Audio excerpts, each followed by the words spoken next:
ਸਤਿ ਸ੍ਰੀ ਅਕਾਲ ਜੀ। ਤੁਹਾਡਾ ਸਾਰਿਆਂ ਦਾ ਮੁੜ ਤੋਂ ਸਵਾਗਤ ਹੈ ਸਿਫਰਨਾਮਾ ਭਾਗ ਦੂਸਰੇ ਦੀ ਚੱਲਦੀ ਲੜੀਵਾਰ ਵਾਰਤਾ ਦੇ ਵਿੱਚ। ਗੁਲਾਬੀ ਤਾਰੇ ਇਸ ਦਾ ਸਿਰਲੇਖ ਹੈ ਤੇ ਤੁਸੀਂ ਸੁਣ ਰਹੇ ਹੋ ਸਿਫਰਨਵੀਸ ਨੂੰ। ਹੁਣ ਤੱਕ ਦੇ ਵੇਰਵੇ ਵਿੱਚ ਅਸੀਂ 10 ਐਪੀਸੋਡ ਲੰਘ ਆਏ ਹਾਂ ਤੇ ਕਹਾਣੀ ਵੀ ਕਾਫੀ ਅੱਗੇ ਤੱਕ ਆ ਚੁੱਕੀ ਹੈ। ਕਹਾਣੀ ਵੱਲ ਵਧਣ ਤੋਂ ਪਹਿਲੇ ਇੱਕ ਗੱਲ ਕਹਿਣੀ ਜ਼ਰੂਰੀ ਵੀ ਹੈ ਤੇ ਸ਼ਾਇਦ ਸਮਝਣ ਨੂੰ ਹੋਰ ਸੁਖਾਲੀ ਵੀ ਹੋ ਜਾਂਦੀ ਹੈ ਕਿ ਜਦੋਂ ਸਮਾਜਿਕ ਜੰਗ ਦੀ ਗੱਲ ਚੱਲਦੀ ਹੈ ਨਾ, ਜਦੋਂ ਸਮਾਜ ਦੇ ਉੱਪਰ ਥੱਲੇ ਹੁੰਦੇ ਮਸਲਿਆਂ ਦੀ ਗੱਲ ਚੱਲਦੀ ਹੈ, ਹਾਲਾਤ ਹਮੇਸ਼ਾ ਇੱਕ ਜਿਹੇ ਨਹੀਂ ਰਹਿੰਦੇ। ਉਦੋਂ ਸਮਾਜ ਦੇ ਇਕੱਲੇ ਹਿੱਸੇ ਦੀ ਇਕੱਲੀ ਗੱਲ ਕਰਨ ਦੀ ਲੋੜ ਨਹੀਂ ਪੈਂਦੀ। ਕੰਪਲੀਟ ਕਨਸੈਪਟ ਚੱਕਣਾ ਹੋਵੇ ਉਦੋਂ ਧਰਮ, ਖੇਲ, ਸਿਆਸਤ, ਸਿੱਖਿਆ, ਸੱਭਿਆਚਾਰ, ਇਹਨੇ ਇਕੱਲੇ ਪੜਾਵਾਂ ਨੂੰ ਫਰੋਲਣਾ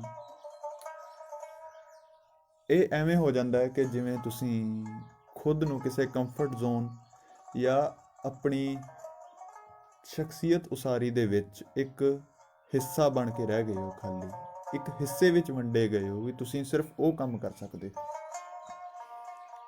ਜਦਕਿ ਸ਼ਖਸੀਅਤ ਦੇ ਰੂਪ ਵਿੱਚ ਜਾਂ ਆਮ ਵਿਅਕਤੀ ਦੇ ਰੂਪ ਵਿੱਚ ਤੁਸੀਂ ਇੱਕੋ ਸਮੇਂ ਹਰ ਇੱਕ ਚੀਜ਼ ਨੂੰ ਸੁਣ ਰਹੇ ਹੋ, ਸਮਝ ਰਹੇ ਹੋ, ਬਰਦਾਸ਼ਤ ਕਰ ਰਹੇ ਹੋ।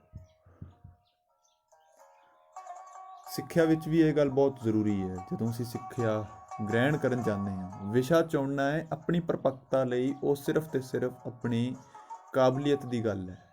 ਪਰ ਜਦੋਂ ਸਿੱਖਣ ਦੀ ਗੱਲ ਹੈ, ਗ੍ਰਹਿਣ ਕਰਨ ਦੀ ਗੱਲ ਹੈ, ਉਹਦੇ ਲਈ ਇੱਕ ਵਿਸ਼ਾ ਨਹੀਂ ਚਾਹੀਦਾ। ਸਿੱਖ ਹਰ ਵਿਸ਼ੇ ਨੂੰ ਸਕਦੇ ਹੋ। ਜਿਹੜੀ ਚੀਜ਼ ਤੁਸੀਂ ਡਿਲੀਵਰ ਕਰਨੀ ਹੈ ਉੱਥੇ ਆ ਕੇ ਤੁਹਾਡੇ ਵਿਸ਼ੇ ਵੰਡੇ ਜਾਂਦੇ ਆ,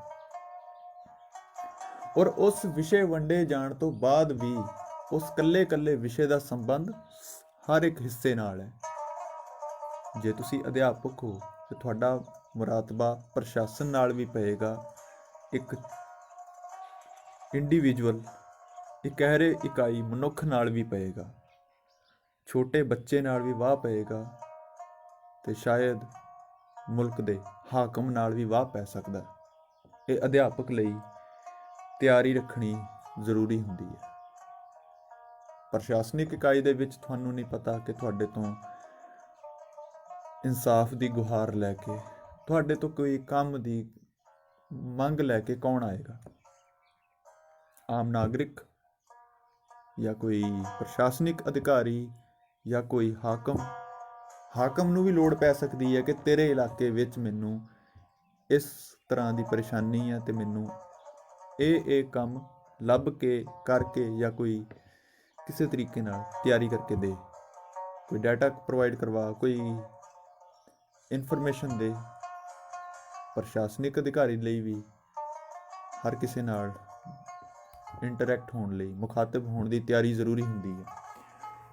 ਉਵੇਂ ਹੀ ਸਾਡੇ ਲਈ ਇੱਕ ਨਾਗਰਿਕ ਹੋਣ ਕਰਕੇ ਵੀ ਇਹ ਜ਼ਰੂਰੀ ਹੈ ਕਿ ਅਸੀਂ ਹਰ ਪਾਸੇ ਅੱਖ ਕੰਨ ਖੋਲ ਕੇ ਚੱਲੀਏ, ਸਾਨੂੰ ਪਤਾ ਹੋਵੇ ਕਿ ਸਾਡੇ ਆਲੇ ਦੁਆਲੇ ਕੀ ਵਾਪਰ ਰਿਹਾ। ਹੁਣ ਕਹਾਣੀ ਵੱਲ ਵੱਧਦੇ ਹਾਂ, ਜਿੱਥੇ ਕਿ ਬਹੁਤ ਸਾਰੇ ਵਿਸ਼ੇ ਇਕੱਠੇ ਖੁੱਲ ਰਹੇ ਨੇ। ਪੰਚਾਇਤੀ ਰਾਜ ਐਕਟ ਦੀ ਇਕੱਲੀ ਗੱਲ ਨਹੀਂ, ਉਹਦੇ ਨਾਲ ਸਮਾਜ ਖੁੱਲ ਰਿਹਾ, ਸਮਾਜ ਦੀਆਂ ਕਮਜ਼ੋਰੀਆਂ ਖੁੱਲ ਰਹੀਆਂ ਨੇ, ਸਮਾਜ ਦੇ ਰਾਜਨੀਤਿਕ ਢਾਂਚੇ ਤੇ ਰਾਜਨੀਤਿਕ ਏਜੰਡੇ ਦੇ ਫਰਕ ਕੀ ਨੇ ਉਹ ਖੁੱਲ ਰਹੇ ਨੇ।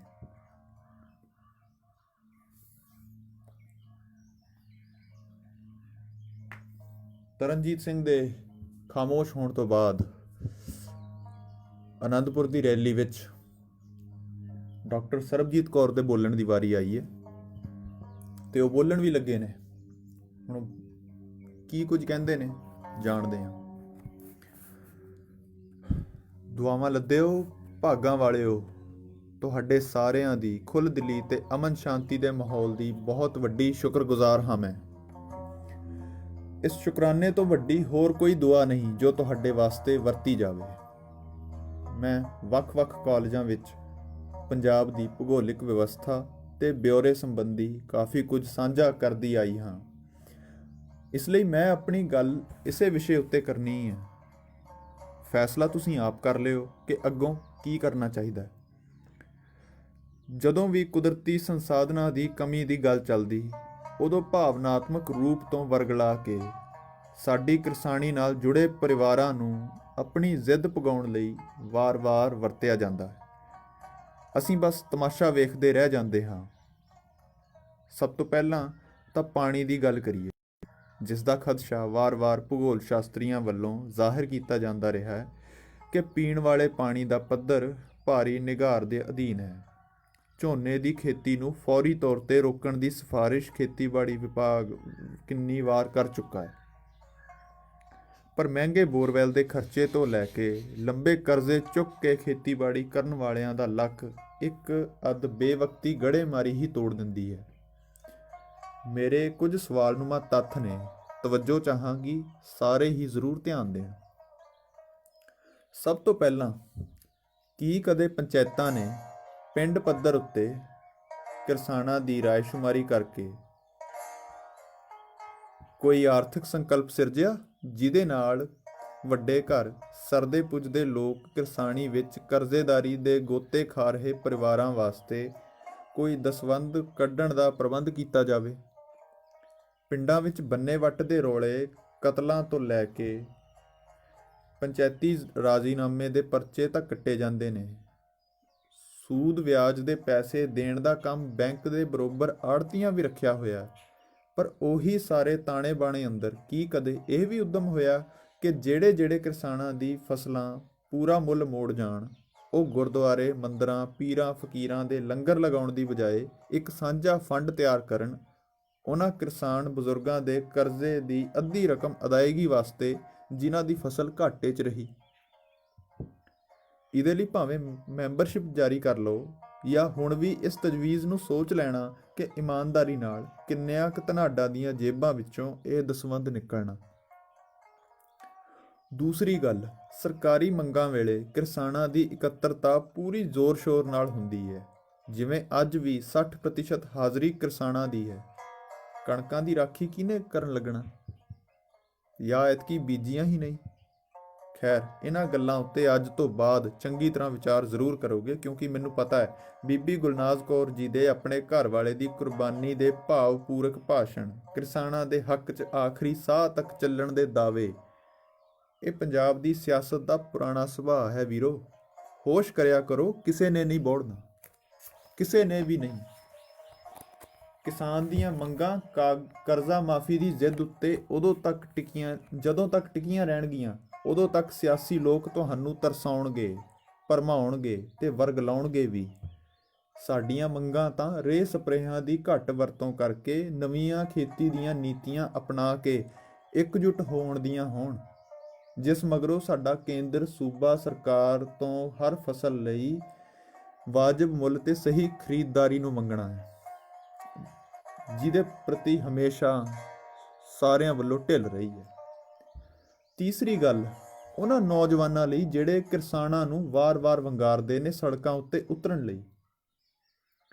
ਸਰਦਾਰ ਦਮਨਜੀਤ ਸਿੰਘ ਵਰਗੇ ਨੌਜਵਾਨ ਸਿਆਸਤਦਾਨਾਂ ਵਾਸਤੇ ਦਿਲੋਂ ਅਰਜ਼ ਹੈ ਕਿ ਜੇਕਰ ਸੱਚੀ ਕਿਸਾਨਾਂ ਦਾ ਭਲਾ ਲੋਚਦੇ ਹੋ ਤਾਂ ਭੀੜ ਦੇ ਧੌਲਾਂ ਦੇ ਵੱਗ ਹੱਕਿਆ ਨਾ ਕਰੋ। ਇੱਥੇ ਧਰਮੇ ਸੀਰੀ ਜਾਂ ਗੁਰਚਰਨ ਨਾਲ ਚੱਲਦਾ ਨਿੱਜੀ ਬੰਨੇ ਵੱਟ ਦਾ ਰੌਲਾ ਨਹੀਂ, ਸਗੋਂ ਮਰਦੀ ਜਾ ਰਹੀ ਕਿਰਸਾਨੀ ਤੇ ਕੁਦਰਤੀ ਬਨਸਪਤੀ ਦਾ ਸ਼ੋਸ਼ਣ ਦੋਵੇਂ ਤੁਹਾਡੀ ਜ਼ਿੰਮੇਵਾਰੀ ਨੂੰ ਮੰਗਦੇ ਨੇ। ਕਿਸਾਨਾਂ ਦੀ ਪ੍ਰਸ਼ਾਸਨਿਕ ਲੜਾਈ ਤੇ ਉਹਨਾਂ ਦੀਆਂ ਮੰਗਾਂ ਭਿਖਾਰੀਆਂ ਵਾਂਗ ਮੰਨ ਕੇ ਨਾ ਚੱਲਿਆ ਕਰੋ, ਸਗੋਂ ਪ੍ਰਸ਼ਾਸਨ ਨੂੰ ਇਹਨਾਂ ਗੱਲਾਂ ਉੱਤੇ ਨਿਯਮਾਵਲੀ ਸਿਰਜਣ ਦੀ ਤਜਵੀਜ਼ਾਂ ਰੱਖੋ। ਤੁਹਾਡਾ ਵਿਹਲਾ ਸਮਾਂ ਸੜਕਾਂ ਉੱਤੇ ਆਉਂਦੇ ਜਾਂਦੇ ਰਾਹੀਆਂ ਨੂੰ ਪਰੇਸ਼ਾਨ ਕਰਨ ਦੀ ਬਜਾਏ ਇੱਕ ਚੰਗੇ ਉਸਾਰੂ ਕਾਰਜ ਵੱਲ ਤੁਰੇ, ਜਿਹਦੇ ਨਾਲ ਤੁਹਾਡੀ ਚੌਧਰ ਨਹੀਂ ਲਿਆਕਤ ਬਾਹਰ ਆਵੇ। ਇਹ ਉਹ ਕਾਰਜ ਨੇ ਜਿਨ੍ਹਾਂ ਉੱਤੇ ਕੰਮ ਕਰਨ ਦੀ ਲੋੜ ਹੈ, ਨਾ ਕਿ ਸੈਮੀਨਾਰਾਂ ਦੇ ਚਾਹ ਪਕੌੜਿਆਂ ਤੇ ਲੰਗਰ ਦੀ ਭਰਮਾਰ ਫੂਕਣ ਦੀ ਗੱਲ। ਮੈਨੂੰ ਹੁਣ ਇਸ ਗੱਲ ਦੀ ਖੁਸ਼ੀ ਰਹੇਗੀ ਕਿ ਸਾਡੇ ਕਾਲਜ ਦੇ ਘੁਟਨ ਭਰੇ ਮਾਹੌਲ ਤੋਂ ਸਾਨੂੰ ਮੁਕਤੀ ਮਿਲ ਗਈ ਹੈ। ਜ਼ਿੰਮੇਵਾਰੀਆਂ ਵੱਧ ਨੇ, ਘਟੀਆਂ ਨਹੀਂ, ਪਰ ਇੰਨਾ ਜ਼ਰੂਰ ਕਹਿਣਾ ਹੈ ਅਖੀਰ ਵਿੱਚ ਕਿ ਅੰਨਦਾਤੇ ਨੂੰ ਭਿਖਾਰੀ ਬਣਾ ਕੇ ਛੱਡਣ ਵਾਲੇ ਆਪ ਦਰ ਬਦਰ ਭਟਕਣਗੇ ਅਤੇ ਬਹੁਤ ਜਲਦੀ ਸੰਭਵ ਹੋਏਗਾ। ਬਸ ਤੁਸੀਂ ਆਪਣਾ ਸਮਾਂ, ਪੂੰਜੀ, ਔਲਾਦਾਂ ਨੂੰ ਸਹੀ ਤੇ ਸੋਧਵੇਂ ਰਸਤਿਆਂ ਉੱਤੇ ਤੋਰੋ। ਗਵਾਰਾਂ ਦੀ ਗੱਲ ਨੂੰ ਦਰਕਿਨਾਰ ਕਰਨ ਦਾ ਜਿਗਰਾ ਪਾਲੋ। ਬਹੁਤ ਬਹੁਤ ਧੰਨਵਾਦ। ਗੱਲ ਇੱਥੇ ਸਰਬਜੀਤ ਦੀ ਰੁਕੀ ਹੈ। ਵਿਸਫੋਟਕ ਹਾਲਾਤਾਂ ਵਰਗੀ ਚੁੱਪ ਬਹੁਤ ਸੁਖਾਵੀਂ ਚੁੱਪ 'ਚ ਬਦਲ ਗਈ। ਸ਼ਾਇਦ ਸਰਬਜੀਤ ਵੱਲੋਂ ਰੱਖੀ ਗਈ ਦਬਦੀ ਰਗ ਤੇ ਗੱਲ ਨੂੰ ਬਹੁਤਾਤ ਲੋਕਾਂ ਨੇ ਆਪੋ ਆਪਣੀ ਮੁਸ਼ਕਲਾਂ ਦੇ ਜ਼ਖਮ ਹਰੇ ਹੋਣ ਕਰਕੇ ਕੀਲ ਲਿਆ। ਬੈਠੀ ਸੰਗਤ ਵਿੱਚ ਬੀਬੀਆਂ ਦਾ ਇਕੱਠ ਵੀ ਵੇਖਣ ਯੋਗ ਸੀ। ਉਹਨਾਂ ਵਿੱਚੋਂ ਗੁਰਮੀਤ ਕੌਰ ਜਦੋਂ ਤੁਰੀ ਆਈ ਤਾਂ ਸਰਦਾਰ ਸੁਰਜੀਤ ਸਿੰਘ ਦੀ ਅੱਖਾਂ ਫਖਰ ਨਾਲ ਉੱਠੀਆਂ। ਸਰੂਪ ਸਿੰਘ ਜੀ ਦੀਆਂ ਨਜ਼ਰਾਂ ਸ਼ਰਮਿੰਦਗੀ 'ਚ ਫਿਰ ਝੁਕ ਗਈਆਂ। ਗੁਰਮੀਤ ਕੌਰ ਸਾਰਿਆਂ ਵੱਲ ਵੇਖਦੀ ਹੋਈ ਪਹਿਲੋਂ ਖੜ ਕੇ ਚਾਰੇ ਪਾਸੇ ਘੁੰਮੀ। ਲੋਕਾਂ ਦਾ ਇਕੱਠ ਨਜ਼ਰਾਂ ਦੀ ਮਾਰ ਹੇਠ ਪੂਰਾ ਭਰਿਆ। ਐਡਵੋਕੇਟ ਗੁਰਮੀਤ ਕੌਰ ਪੰਜਾਬ ਤੇ ਹਰਿਆਣਾ ਹਾਈ ਕੋਰਟ ਦੀ ਸਾਬਕਾ ਵਕੀਲ ਤੇ ਸੁਪਰੀਮ ਕੋਰਟ ਦੇ ਵਿੱਚ ਪੰਚਾਇਤੀ ਰਾਜ ਐਕਟ ਮਾਮਲੇ ਦੀ ਸੁਣਵਾਈ ਦੇ ਵਿੱਚ ਵਿਰੋਧੀ ਵਕੀਲ। ਮੇਰੇ ਪਿੰਡ ਵਿੱਚ ਆਏ ਸਾਰੇ ਪੰਜਾਬੀਓ, ਪ੍ਰਸ਼ਾਸਨ ਵੱਲੋਂ ਤੈਨਾਤ ਕੀਤੇ ਹੋਏ ਮੁਲਾਜ਼ਮ ਤੇ ਸਾਡੀ ਅੱਜ ਦੀ ਇਸ ਗੱਲਬਾਤ ਨੂੰ ਦੂਰ ਦੁਰਾਡੇ ਪਹੁੰਚਾਉਣ ਦੀ ਕੋਸ਼ਿਸ਼ ਕਰ ਰਹੇ ਪੱਤਰਕਾਰ ਤੇ ਮੀਡੀਆ ਦੇ ਸੱਜਣਾਂ ਨੂੰ ਧੰਨਵਾਦ ਕਹਿਣਾ ਚਾਹਾਂਗੀ। ਬੀਤੇ 8 ਵਰ੍ਹਿਆਂ ਤੋਂ ਆਪਣੇ ਪਿੰਡ ਤੋਂ ਦੂਰ ਦਰ ਬਦਰ ਸੰਭਲਦਿਆਂ ਕੱਟੇ। ਭਟਕਣ ਨਹੀਂ ਦਿੱਤਾ ਕਦੇ ਖੁਦ ਨੂੰ, ਡੋਲਣ ਵੀ ਨਹੀਂ ਦਿੱਤਾ।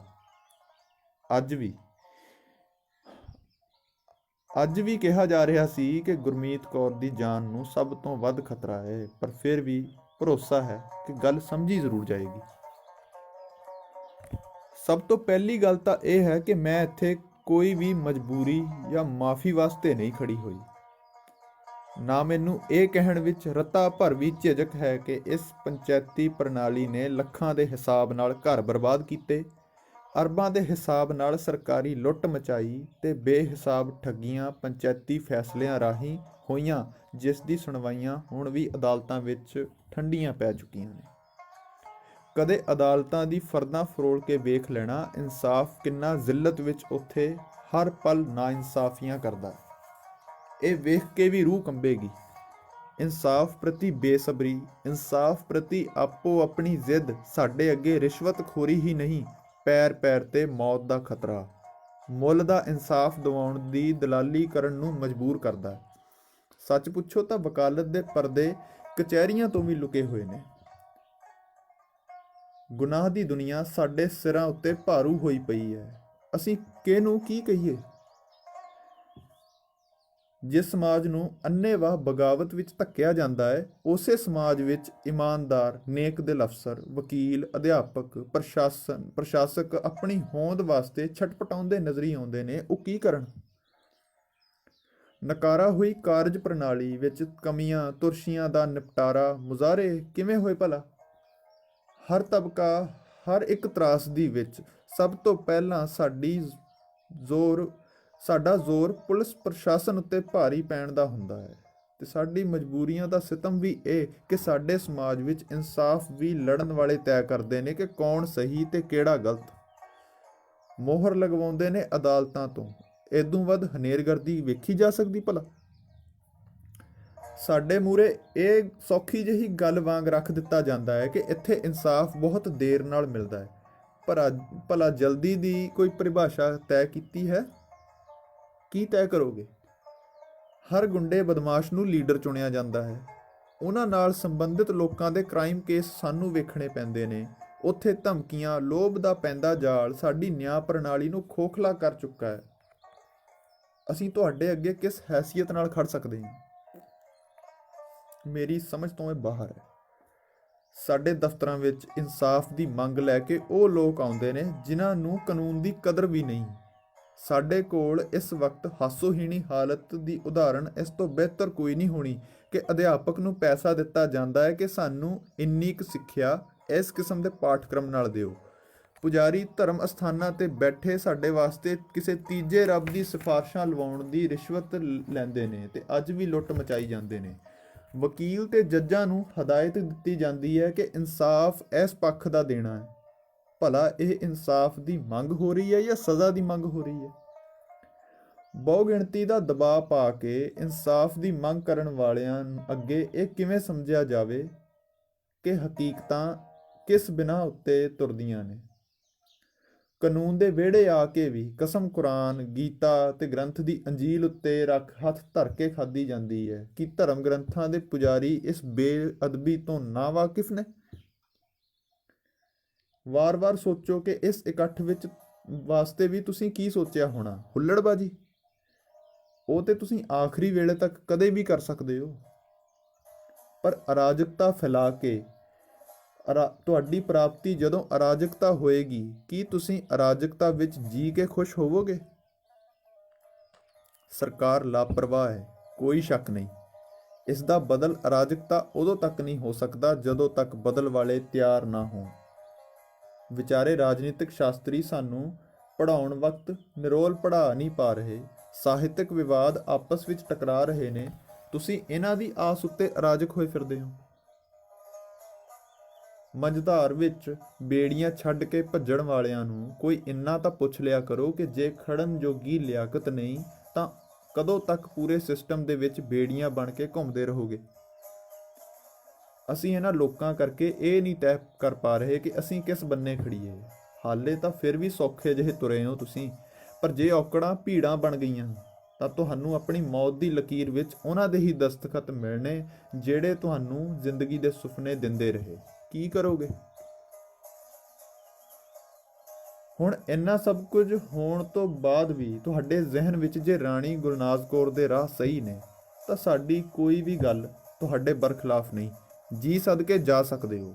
ਸਾਡੇ ਸਾਹਮਣੇ ਬੈਠੇ ਨੇ ਐਡਵੋਕੇਟ ਸਰੂਪ ਸਿੰਘ ਜੀ ਤੇ ਮੇਰੇ ਤੋਂ ਪਹਿਲਾਂ ਬੋਲ ਕੇ ਗਏ ਡਾਕਟਰ ਸਰਬਜੀਤ ਕੌਰ।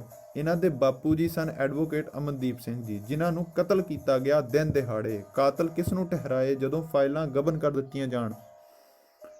ਵੇਲਾ ਜਾਗਦਾ ਹੈ, ਜ਼ਿੰਦਗੀਆਂ ਕਾਇਮ ਨੇ। ਲੋੜ ਹੈ ਕੁਝ ਵੇਖਣ ਦੀ, ਕੁਝ ਸੋਚਣ ਦੀ, ਕੁਝ ਜਾਣਨ ਦੀ ਤੇ ਅਖੀਰ ਕੁਝ ਕਰਨ ਦੀ ਵੀ। ਮੈਂ ਹੁਣ ਆਪਣੀ ਥਾਂਵੋਂ ਹਟਣ ਲੱਗੀ ਵਾਂ। ਤੁਸੀਂ ਹੁਣ ਆਪਣੇ तमाम ਸਵਾਲਾਂ ਦੇ ਜਵਾਬ ਮੇਰੀ ਮਾਂ ਦੀ ਜ਼ੁਬਾਨੋਂ ਸੁਣ ਸਕਦੇ ਹੋ। ਤੇ ਹਾਂ, ਰਾਣੀ ਗੁਲਨਾਜ਼ ਕੌਰ ਦਾ ਪੁੱਤਰ ਜ਼ਰੂਰ ਚੰਗੀ ਤਰ੍ਹਾਂ ਸੁਣ ਕੇ ਜਾਵੇ ਅੱਜ। ਧੰਨਵਾਦ ਆਪ ਸਾਰਿਆਂ ਦਾ। ਇਹਨਾਂ ਲਫ਼ਜ਼ਾਂ ਵਿੱਚ ਜਿੰਨੇ ਸਵਾਲਾਂ ਦੇ ਢੇਰ ਗੁਰਮੀਤ ਵੱਲੋਂ ਸਾਹਮਣੇ ਸੁੱਟੇ ਜਾ ਚੁੱਕੇ ਸਨ, ਹੁਣ ਹਾਜ਼ਰੀ ਬਿਲਕੁਲ ਜੁੜ ਬੈਠੀ ਸੀ। ਕੋਈ ਵੀ ਸਵਾਲ ਸਾਹਮਣੇ ਨਹੀਂ ਆਇਆ ਤੇ ਉੱਠ ਕੇ ਕੋਈ ਬਾਹਰ ਵੀ ਨਹੀਂ ਗਿਆ। ਬੀਬੀ ਕਮਲਜੀਤ ਕੌਰ ਦੇ ਆਉਣ ਤੇ ਖੜਨ ਨਾਲ ਬੋਲਾਪੁਰ ਤੇ ਅਨੰਦਪੁਰ ਸਾਹਿਬ ਦੇ ਹੋਰ ਨੇੜਲੇ ਇਲਾਕਿਆਂ ਦੇ ਵੀਰ ਭੈਣਾਂ ਨੂੰ ਫਿਕਰਮੰਦੀ ਹੋਈ ਕਿ ਸਭ ਕੁਝ ਹੁਣ ਠੀਕ ਰਹੇ। ਉਧਰ ਸਿਵਲ ਵਰਦੀ ਵਿੱਚ ਹਰਦੀਪ ਸਿੰਘ, ਸਰਦਾਰ ਸਰੂਪ ਸਿੰਘ ਤੇ ਡਾਕਟਰ ਅਨਮੋਲਕ ਸਿੰਘ ਦੇ ਨਾਲ ਆਣ ਬੈਠਾ, ਜਿੱਥੋਂ ਸਾਹਮਣੇ ਵੱਲ ਬੈਠਾ ਦਮਨਜੀਤ ਸਿੰਘ ਸਾਫ਼ ਦਿਸਦਾ ਸੀ। ਗੁਰਨਾਜ਼ ਦਾ ਫੋਨ ਦਮਨਜੀਤ ਨੂੰ ਆਉਂਦਾ ਹੈ, ਪਰ ਉਹ ਕੱਟ ਦਿੰਦਾ ਹੈ। ਇੰਨੀ ਦੇਰ ਵਿੱਚ ਆਵਾਜ਼ ਗੂੰਜ ਉੱਠੀ, बीबी कमलजीत कौर। लफ्ज़ों से फतेह करता हूँ मैं लोगों के दिलों को, मैं वो बादशाह हूँ जो कभी लश्कर नहीं रखता। ਉਹ ਵੀ ਦਿਨ ਸੀ ਜਦੋਂ ਸਰਦਾਰ ਬਹਾਦਰ, ਸਰਦਾਰ ਹਰਨਾਮ ਸਿੰਘ ਦੇ ਬੋਲ ਹੁੰਦੇ ਸੀ, ਤੂੰ ਇਸ ਘਰ ਦੀ ਨੂੰਹ ਹੈ, ਤੇਰਾ ਕੋਈ ਹੱਕ ਨਹੀਂ ਇਸ ਖੇਡ ਵਿੱਚ ਸੱਚ ਫਰੋਲਣ ਦਾ। ਔਰਤ ਹੈ, ਉੱਤੋਂ ਇੱਕ ਧੀ ਦੀ ਮਾਂ, ਕੀ ਵਿਗਾੜ ਲਏਂਗੀ ਮੇਰਾ? ਘਰ ਦਾ ਜਵਾਈ ਹਰਚਰਨ ਸਿੰਘ ਕਤਲ ਕੇਸਾਂ ਵਿੱਚ ਉਮਰ ਕੈਦ ਦਾ ਭੋਗੀ ਜੇਲ੍ਹ ਵਿੱਚ ਹੈ। ਗੁਰਚਰਨ ਸਿੰਘ ਦੇ ਟੱਬਰ ਨੂੰ ਕਿਤੇ ਜੋਗਾ ਨਹੀਂ ਰਹਿਣ ਦਿੰਦਾ ਮੈਂ। ਆਪਣੇ ਘਰ ਵਾਲੇ ਨੂੰ ਕਹਿ ਉਹ ਜ਼ਿੱਦ ਛੱਡ ਦੇਵੇ, ਜ਼ਿੰਦਗੀ ਬਰਬਾਦ ਨਾ ਕਰੇ। ਕਿਉਂ ਐਡਵੋਕੇਟ ਸਰੂਪ ਸਿੰਘ ਜੀ, ਤੁਸੀਂ ਤਾਂ ਸਾਹਮਣੇ ਹੀ ਸੀ ਨਾ ਉਦੋਂ? ਕਮਲਜੀਤ ਕੌਰ ਦਾ ਸਵਾਲ ਸਰੂਪ ਸਿੰਘ ਦੇ ਸਾਹਮਣੇ ਗਿਆ ਤੇ ਸਰੂਪ ਸਿੰਘ ਕੀ ਬੋਲਦਾ? ਉਹ ਕੀ ਦੱਸਦਾ ਕਿ ਉਹ ਸ਼ਰਮਿੰਦਗੀ ਦੇ ਕਿਹੜੇ ਪਲ ਹੰਢਾ ਰਿਹਾ ਇਸ ਵੇਲੇ? ਸਾਰੇ ਫਿਰ ਗੌਰ ਨਾਲ ਕਮਲਜੀਤ ਕੌਰ ਦੀ ਗੱਲ ਸੁਣਨ ਲੱਗ ਪਏ। ਉਹ ਬੋਲੀ, ਰਵਾਇਤਾਂ ਅਜੀਬ ਨਹੀਂ, ਸੁਭਾਵਿਕ ਨੇ। ਸਾਡਾ ਵਾਕਈ ਕਾਰਜ ਪ੍ਰਤਪਾਲਕ ਬਣਦਾ ਹੈ। ਆਪਣੇ ਆਤਮ ਸਨਮਾਨ ਦੀ, ਆਪਣੀ ਸੋਚ ਦੀ, ਆਪਣੀ ਹਸਤੀ ਦੀ, ਆਪਣੀ ਔਲਾਦ ਦੀ ਵੀ। ਸਭ ਕੁਝ ਸਾਡੇ ਹੱਥਾਂ ਵਿੱਚ ਹੀ ਤਾਂ ਹੈ। ਭੁੱਲਣ ਵਾਲੇ ਭੁੱਲ ਗਏ ਕਿ ਉਸ ਦੀ ਆਪਣੀ ਧੀ ਸਰਦਾਰਨੀ ਹਰਸ਼ਰਨ ਕੌਰ ਵੀ ਔਕੜਾਂ ਝੱਲਦੀ ਹੋਈ ਲਾਹੌਰ ਵਰਗੀ ਥਾਵੇਂ ਆਪਣਾ ਅਕਸ ਸਿਰਜ ਗਈ। ਉਹਦੇ ਕਰਕੇ ਆਏ ਹਲੂਣੇ ਨੇ ਉਸ ਬਾਪ ਨੂੰ ਮੌਤ ਤੱਕ ਦਾ ਸਫ਼ਰ ਖਿੱਚਿਆ ਸੀ। ਇਹ ਗੱਲ ਜਾਣਨ ਮਗਰੋਂ ਵੀ ਜੇਕਰ ਸਭ ਨੇ ਨਾ ਸਮਝੀ ਦਿਖਾਣੀ ਹੋਵੇ ਤਾਂ ਆਪਣੀ ਹਾਲਤ ਦੇ ਆਪ ਜ਼ਿੰਮੇਵਾਰ ਕਿਉਂ ਨਹੀਂ ਬਣਦੇ। ਸਾਡੇ ਅੱਗੇ ਇੰਨਾ ਕੁਝ ਰੱਖਿਆ ਸੀ, ਭਰਮ ਭੁਲਾਵੇ ਵੀ, ਲਾਲਚ ਵੀ, ਧਮਕੀਆਂ ਵੀ। ਸੱਚ ਦੱਸਾਂ ਤੇ ਐਡਵੋਕੇਟ ਸੁਰਜੀਤ ਸਿੰਘ ਦੇ ਬਾਹਰ ਆਉਣ ਪੱਖੋਂ ਨਿਰਾਸ਼ ਵੀ ਸਾਂ। ਅਦਾਲਤਾਂ ਤੋਂ ਆਸਾਂ ਵਾਲੇ ਕਾਰਕ ਜਦੋਂ ਸਮਾਜ ਵਿੱਚ ਭਟਕਦੇ ਮਿਲਣ, ਫੁੱਲਾਂ ਜਿਹੀ ਧੀ ਇੰਦਰਪ੍ਰੀਤ ਦੀ ਮੌਤ ਵੇਖੀ। ਚੜ੍ਹਦੇ ਜਲਾਲ ਵਿੱਚ ਕਾਲਜ ਵਿਚਲੇ ਵਿਦਿਆਰਥੀ ਸੰਗਠਨਾਂ ਨੂੰ ਹਲੂਣਾ ਦੇਣ ਵਾਲਾ ਇੰਦਰਜੀਤ ਸਿੰਘ ਵੀ ਮੌਤ ਦੇ ਹਿਸਾਬ ਕੀ ਰੱਖਦਾ ਸੀ? ਕਿਸੇ ਸਮਾਜ ਨੇ ਪੁੱਛਿਆ? ਸਮਾਜ ਪੁੱਛਦਾ ਵੀ ਨਹੀਂ ਤੇ ਮੰਗਿਆ ਜਾਣਾ ਵੀ ਨਹੀਂ ਚਾਹੀਦਾ, ਕਿਉਂਕਿ ਆਖਰ ਕਦੋਂ ਤੱਕ ਕੀ ਸਮਝਾਂਗੇ ਅਸੀਂ? ਸਾਡੇ ਕੋਲ ਵਿਹਲ ਕਿੱਥੇ? ਸਾਡਾ ਸੰਬੰਧ ਜਿਨ੍ਹਾਂ ਨਾਲ ਸੀ, ਉਹ ਸਾਰੇ ਆਪੋ ਆਪਣੇ ਫਰਜ਼ਾਂ ਤੋਂ ਗੈਰ ਹਾਜ਼ਰ ਰਹਿਣ ਦਾ ਵੀ ਆਹੀ ਕਾਰਨ ਸੀ ਕਿ ਸਮਾਜਿਕ ਤੇ ਸਿਆਸੀ ਦਬਾਅ ਅਧੀਨ ਨਿਆਂਪਾਲਿਕਾ ਪਿਸ ਰਹੀ ਹੈ। ਪੀਸੇ ਜਾ ਰਹੇ ਚੱਕੀ ਦੇ ਪੁੜਾਂ ਵਿੱਚ ਹਰ ਚੀਜ਼ ਪਿਸਦੀ ਹੈ। ਜਿਵੇਂ ਕਿ ਸਾਡੀਆਂ ਭੈਣਾਂ ਮਾਤਾਵਾਂ ਨਪੀੜੀਆਂ ਗਈਆਂ। ਸਾਹਮਣੇ ਖੜੀ ਔਰਤ ਦੀ ਮੂਰਤ ਰਾਣੀ ਗੁਲਨਾਜ਼ ਕੌਰ ਸੀ, ਇੱਕ ਜ਼ਿੱਦ ਦੀ, ਹੰਕਾਰ ਦੀ ਮੂਰਤ, ਜਿਹਦੇ ਵਾਸਤੇ ਚੌਧਰ ਹੀ ਉਹਦੇ ਸਾਹ ਨੇ। ਜਿਹੜੀ ਹਾਲੇ ਤੱਕ ਚੌਧਰਾਂ ਪਿੱਟੀ ਇੰਨੀ ਕੁ ਦੁਸ਼ਮਣੀ ਨਹੀਂ ਛੱਡ ਸਕੀ ਕਿ ਜੇਲ੍ਹ 'ਚ ਬੈਠੇ ਇੰਦਰਪਾਲ ਸਿੰਘ ਨੂੰ ਮਰਵਾਉਣ ਤੱਕ ਜਾਂਦੀ ਹੈ। ਭਲਾ ਅਜਿਹੀਆਂ ਹਸਤੀਆਂ ਦੀ ਸੱਚਾਈ ਤੇ ਹਕੀਕਤ ਸਮਝਣ ਨੂੰ ਲੋਕ ਕਿੱਥੇ ਜਾਣ? ਸਾਡੇ ਸਮਾਜਿਕ ਢਾਂਚੇ ਦੀ ਇਹ ਵੀ ਇੱਕ ਤਰਾਸਦੀ ਰਹੀ ਹੈ ਕਿ ਅਸੀਂ ਮਰਦ ਔਰਤ ਦੇ ਮੁੱਦੇ ਉੱਤੇ ਵੰਡੇ ਹੋਏ ਹਾਂ। ਸਹੀ ਗਲਤ ਦਾ ਪੈਮਾਨਾ ਕੋਈ ਨਹੀਂ ਵਰਤਦਾ।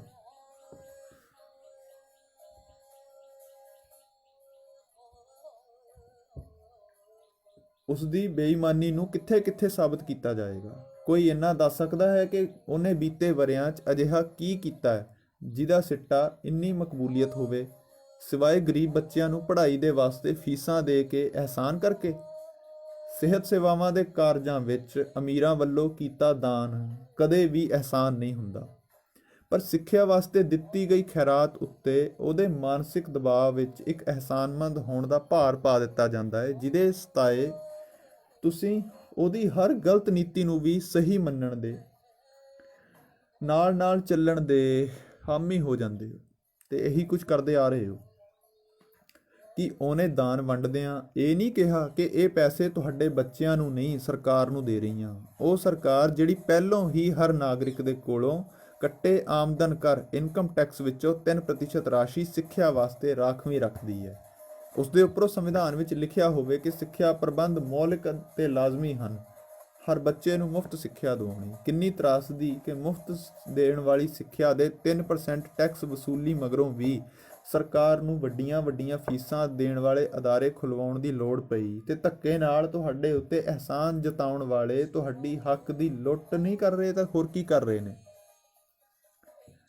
ਜ਼ੋਰ ਗਰੀਬੀ ਉੱਤੇ ਨਹੀਂ, ਕਮਜ਼ੋਰੀ ਉੱਤੇ ਚੱਲਦਾ ਹੈ। ਨਹੀਂ ਤਾਂ ਚੌਧਰਾਣੀ ਦੇ ਪੁੱਤਰ ਦੀ ਇੰਨੀ ਹਸਤੀ ਨਹੀਂ ਸੀ ਕਿ ਅੱਜ ਭਰੀ ਸਭਾ ਵਿੱਚ ਇੰਦਰਪਾਲ ਸਿੰਘ ਨੂੰ ਅਨਪੜ੍ਹ ਗੰਵਾਰ ਕਹਿੰਦਾ।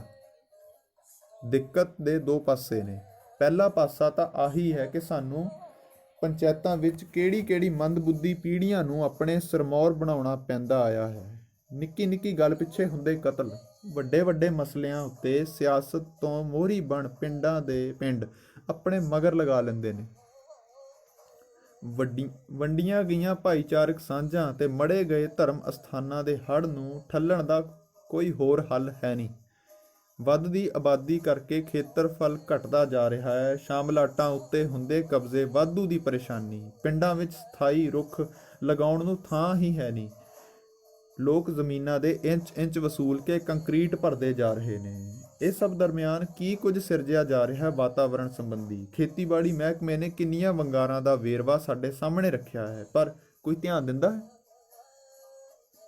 ਇਹ ਸਮੱਸਿਆਵਾਂ ਦਾ ਇੱਕ ਪਹਿਲੂ ਹੈ ਤੇ ਦੂਸਰਾ ਪੱਖ ਹੈ ਕਿ ਕੀ ਅਸੀਂ ਵਾਕਈ ਆਪਣੇ ਸਮਾਜ ਦੇ ਪ੍ਰਤੀ, ਭਵਿੱਖ ਦੇ ਪ੍ਰਤੀ ਸੁਚੇਤ ਹਾਂ ਵੀ ਜਾਂ ਨਹੀਂ। ਜਿੰਨੇ ਇੱਥੇ ਹਾਜ਼ਰ ਵੀ ਨੇ, ਸਾਰਿਆਂ ਦੇ ਪੰਜਾਬੀਅਤ ਦੇ ਪ੍ਰਤੀ ਦਰਦ ਦਾ ਸਤਿਕਾਰ ਉਦੋਂ ਬਣੇਗਾ ਜਦੋਂ ਅੱਜ ਦੀ ਵਾਰਤਾਲਾਪ ਮਗਰੋਂ ਕੋਈ ਵੀ ਇਕੱਠ ਹੋਵੇ, ਕੋਈ ਵੀ ਇਜਲਾਸ ਹੋਵੇ, ਉਹਦੇ ਮੁੱਦੇ ਤੇ ਬੁਲਾਰੇ ਦੀ ਪਰਖ ਪੜਚੋਲ ਜ਼ਰੂਰ ਤਿੱਖੀ ਰੱਖੋ, ਤਾਂ ਕਿ ਮੂਰਖ ਬਣਾਉਣ ਵਾਲਾ ਰੇੜਕਾ ਘਟੇ। ਮੂਰਖ ਬਣਾਉਣ ਦੀ ਸਭ ਤੋਂ ਵੱਡੀ ਉਦਾਹਰਣ ਤੇ ਇਹੀ ਮਿਲੀ ਜਦੋਂ ਸੁਣਨ ਨੂੰ ਮਿਲਿਆ ਕਿ ਅਸੀਂ ਸਰਕਾਰੀ ਨੀਤੀਆਂ ਦੇ ਪੂਰਕ ਬਣ ਕੇ ਅਸੀਂ ਉਹਨਾਂ ਦੇ ਦਲਾਲ ਹਾਂ। ਬਿਨਾਂ ਕਿਸੇ ਦਲੀਲ ਦੇ ਸਾਡੀ ਨਜ਼ਰਬੰਦੀ ਨੂੰ ਸੁਰੱਖਿਆ ਕਹਿਣਾ, ਜੇਲ੍ਹ ਨੂੰ ਸਾਡੀ ਪਨਾਹਗਾਹ ਕਹਿਣ ਵਾਲਿਆਂ ਨੂੰ ਕੋਈ ਇਹ ਕਿਉਂ ਨਹੀਂ ਪੁੱਛਦਾ ਕਿ ਭਾਈ ਫਿਰ ਤੁਸੀਂ ਕਾਹਤੋਂ ਡਰਦੇ ਜੇਲ੍ਹਾਂ ਤੋਂ? ਹਜੇ ਜੇਲ੍ਹਾਂ ਵਿੱਚ ਜਿਉਂਦੇ ਬੈਠਿਆਂ ਤੋਂ ਇੰਨਾ ਡਰ ਸੀ MLA ਸਾਹਿਬਾਂ ਨੂੰ, ਥੋੜਾ ਸਮਾਂ ਠਹਿਰ ਜਾਵੇ, ਉਹ ਪੁੱਤਰ ਜਲਦ ਆਜ਼ਾਦ ਹੋਏਗਾ ਤੇਰੀਆਂ ਬਰੂਹਾਂ ਨੂੰ ਖਿਡਾਉਣ ਲਈ। ਫਿਰ ਜਵਾਬਾਂ ਦੀ ਪੰਡ ਫਰੋਲ ਰੱਖੀ ਜਿੰਨੇ ਵੀ ਸਵਾਲ ਆਏ। ਹਾਲੇ ਉਹਦੇ ਲਫ਼ਜ਼ਾਂ ਦੀ ਮਾਰ ਵਿੱਚ ਹੀ ਇੰਨੀ ਤਾਕਤ ਸੀ ਕਿ ਸਾਰੇ ਜੇਲ੍ਹਾਂ ਤੋਂ ਬਾਹਰ ਵੀ ਆ ਗਏ ਤੇ ਲੋਕਾਂ ਨੂੰ ਇਕਜੁੱਟ ਵੀ ਕਰਕੇ ਇੱਥੇ ਬਿਠਾ ਲਿਆ। ਕੀ ਇਹ ਗਵਾਰ ਸਿਆਸੀ ਹਸਤੀਆਂ ਦੇ ਵੱਸ ਦਾ ਰੋਗ ਸੀ? ਡਾਕਟਰ ਅਨਮੋਲਕ ਸਿੰਘ ਜੀ ਵੱਲੋਂ ਚੁੱਕੇ ਗਏ ਨੁਕਤੇ ਬਹੁਤ ਬਰੀਕੀ ਨਾਲ ਸਮਝਣ ਵਾਲੇ ਨੇ, ਜਿਹਨੂੰ ਸਾਡੀਆਂ ਔਰਤਾਂ ਦੀ ਸ਼੍ਰੇਣੀ ਦਾ ਸਮਝਦਾਰ ਹੋਣਾ ਬਹੁਤ ਜ਼ਰੂਰੀ ਹੈ। ਹਰ ਔਰਤ ਤੁਹਾਡੀ ਹਮਦਰਦ ਨਹੀਂ, ਹਮਦਰਦੀ ਜਿੱਤਣ ਲਈ ਮਰਦਾਂ ਵੱਲੋਂ ਭੇਜੀ ਕਠਪੁਤਲੀ ਵੀ ਹੋ ਸਕਦੀ ਹੈ। ਆਪਣੇ ਬੱਚਿਆਂ ਦੇ ਵਿਆਹ ਕਰਨ ਲੱਗਿਆਂ, ਉਹਨਾਂ ਨੂੰ ਕੰਮਕਾਰ ਵੱਲ ਤੋਰਨ ਲੱਗਿਆਂ ਜ਼ਰਾ ਸੋਚ ਲਿਆ ਕਰੋ ਕਿ ਤੁਸੀਂ ਉਹਨਾਂ ਵਾਸਤੇ ਕੀ ਕਰ ਰਹੇ ਹੋ, ਕੀ ਦੇ ਰਹੇ ਹੋ। ਜੋ ਚੀਜ਼ਾਂ ਹਕੂਮਤਾਂ ਕੋਲੋਂ ਮੰਗਦੇ ਹੋ, ਉਹ ਕੁਝ ਆਪ ਵੀ ਕਰਨ ਦੀ ਕੋਸ਼ਿਸ਼ਾਂ ਭਾਲੋ। ਅਸੀਂ ਇਹ ਵਾਅਦਾ ਕਰਦੇ ਹਾਂ, ਇਹ ਐਲਾਨ ਕਰਦੇ ਹਾਂ, ਅੱਜ ਤੋਂ ਬਾਅਦ ਘਰ ਘਰ ਪਹੁੰਚਾ ਦਿਓ ਕਿ ਮੈਂ, ਮੇਰੇ ਨਾਲ ਮੇਰੀ ਧੀ ਗੁਰਮੀਤ ਕੌਰ, ਸਰਦਾਰ ਸੁਰਜੀਤ ਸਿੰਘ ਜੀ, ਗੁਰਚਰਨ ਸਿੰਘ, ਹਰਚਰਨ ਸਿੰਘ, ਅਸੀਂ ਸਾਰੇ ਪੰਜਾਬ ਦੇ ਹਰ ਸਮੱਸਿਆ ਦੇ ਹੱਲ ਲਈ ਹਰ ਸ਼ਹਿਰ ਦਾ ਦੌਰਾ ਕਰਾਂਗੇ। ਤੁਹਾਡੀਆਂ ਸਮੱਸਿਆਵਾਂ ਦੀ ਸਮੂਹਿਕ ਲੋੜਾਂ ਵਿੱਚ ਹਰ ਮੁਮਕਿਨ ਸਾਂਝ ਪਾਵਾਂਗੇ। ਕੋਈ ਵੀ ਸੀਟ, ਕੋਈ ਵੀ ਅਹੁਦਾ ਅਸੀਂ ਨਹੀਂ ਲੈਣਾ, ਪਰ ਮੋੜਵੇਂ ਰੂਪ ਵਿੱਚ ਅਮਨ ਸ਼ਾਂਤੀ ਦੀ ਤਲਬ ਰੱਖਾਂਗੇ। ਮੁੱਦਾ ਗੁਲਨਾਜ਼ ਕੌਰ ਦੀ ਖਿਲਾਫਤ ਬਿਲਕੁਲ ਵੀ ਨਹੀਂ। ਅਸੀਂ ਤਾਂ ਵਾਰ-ਵਾਰ ਚਾਹੁੰਦੇ ਸੀ ਗੱਲ ਸਾਰਿਆਂ ਸਾਹਮਣੇ ਇੱਕੋ ਵਾਰ ਹੋਵੇ। ਸਾਡੇ ਘਰ ਦੇ ਇੰਨੇ ਜੀ ਗਿਆਂ ਦੀ ਮਾਫੀ ਕਦੇ ਨਹੀਂ ਹੋ ਸਕਦੀ। ਇਹਨਾਂ ਕਾਤਲਾਂ, ਗੁਨਾਹਗਾਰਾਂ ਦੀ ਲੀਹ ਉੱਤੇ ਚੱਲਣਾ ਵੀ ਨਹੀਂ। ਤੁਸੀਂ ਵੀ ਆਪੋ ਆਪਣੀ ਮਰਜ਼ੀ ਦੇ ਮਾਲਕ ਹੋ। ਜਿਹਨੂੰ ਸਾਡੀ ਗੱਲ ਠੀਕ ਲੱਗਦੀ ਉਹ ਮੰਨ ਲਵੇ, ਜੇ ਨਹੀਂ ਲੱਗਦੀ ਉਹ ਆਪਣੀ ਲੜਾਈ ਖੁਦ ਆਪਣੇ ਤਰੀਕੇ ਉਲੀਕ ਲਵੇ।